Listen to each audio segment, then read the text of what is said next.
Živjo, jaz sem Živa in sem ljubiteljica čokolade.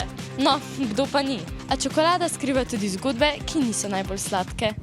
Živa, jaz sem Živa. Kdaj smo ljudje prvič zagrizli v čokolado? Prvi, ki so pa pili nekaj podobnega kot je čokolada zdaj, so pa v bistvu že Azteki in Maji, že zelo dolg časa nazaj. Ampak prva čokolada kakao je tako zelo grenak v bistvu. Bil je čili noter, pa cimet, kot da nam za ne bi bil všeč. Predvsem ni bil sladek. Si kdaj že poskusila kakao zrno? Ne, nisem še. Deva skupaj. Poskusi tega. Ta je iz Madagaskarja.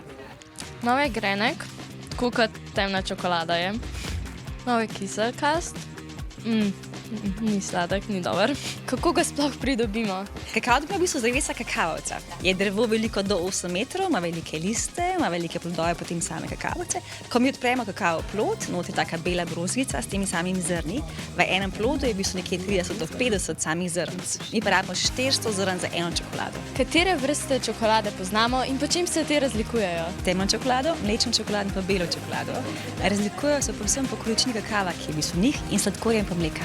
Je bela čokolada sploh čokolada? Bela čokolada ima samo ime bela čokolada, načeloma ne vsebuje kakava in torej tehnično ni čokolada. Države, v katerih pridelajo največ kakava, pa niso med največjimi izdelovalkami čokolade. Zakaj? Kakavovci rastejo predvsem v tem ozkem območju ekvatorja, se pravi največji pridelovalke kakava so Gana, Slonokoščena obala, Indonezija in pa Ekvador, pač usmerjeni v proizvodnjo kakava, ne pa v samo izdelavo čokolad. Postopek je bolj zapleten.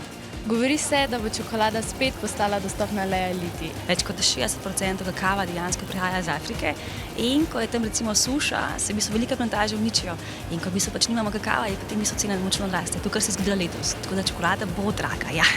Čeprav Slovenija ni sodelovala pri odkrivanju čokolade, smo danes odkrili, da izdelujemo odlično čokolado. Adijo!